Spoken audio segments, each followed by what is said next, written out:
Hi, I'm Strength and Conditioning Specialist Mike Mejia, and in this brief video, I'm going to be going over some common training mistakes that I see young athletes making all the time.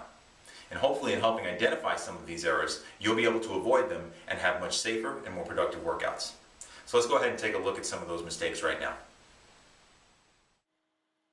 Without question, one of the biggest errors that I see young athletes making on a consistent basis is failing to warm up properly prior to working out.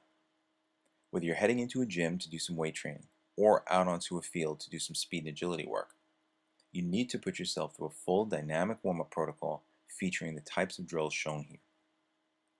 What these exercises will do is help by increasing blood flow to your working muscles, increase body temperature, and best of all, they'll help to actively increase range of motion around major joints like your shoulders, hips, knees, and ankles. In doing so, you'll not only better prepare your body for the rigors of physical training, but you'll also dramatically reduce your likelihood of becoming injured.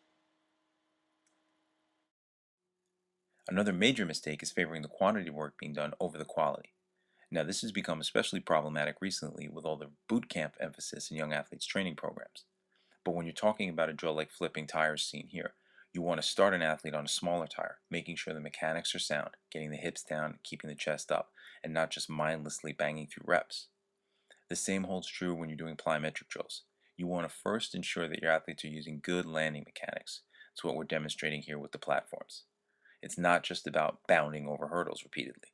Once you do start any type of hurdle work or any bounding, you want to make sure that once again good landing mechanics are in place and the athlete can do the drill both bilaterally and unilaterally. Finally, with Olympic lifts, which are designed to increase explosive strength and power, good form is absolutely key. So you want to start with light loads and make sure the technique is sound, and not just see how many reps the athlete can do and watch form deteriorate. Another mistake that's a little bit more subtle is promoting muscle imbalances. The way a lot of kids train, they tend to favor the muscles on the front side of the body, doing a lot of work for the chest, the quads, and the abs. Instead, what they want to be doing is working muscles on the back side of the body, with drills like the split squat to unilateral Romanian deadlift pictured here. This is a great drill to help strengthen the posterior chain and help guard against knee injuries. The next drill coming up, the stability ball leg curl, is along that same line. Here the athlete curls the ball in. What we're getting here is a lot of emphasis on the glutes, the hamstrings, the core muscles as well. It takes a lot of mobility through the hip flexors. But these are the types of drills that athletes are not doing enough of, and instead, as I said, focusing on the muscles on the front side of the body.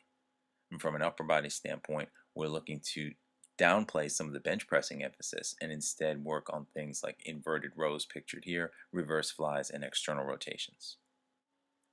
And finally, neglecting the importance of recovery and regeneration is another major mistake that I see young athletes make on a routine basis.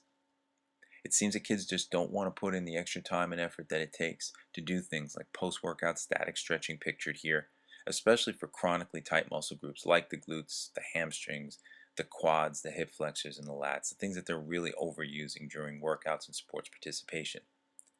Likewise, they're not taking the time to get down on the foam roller and break up any knots, adhesions, and scar tissues, and just overall improve tissue quality and blood flow to their working muscles.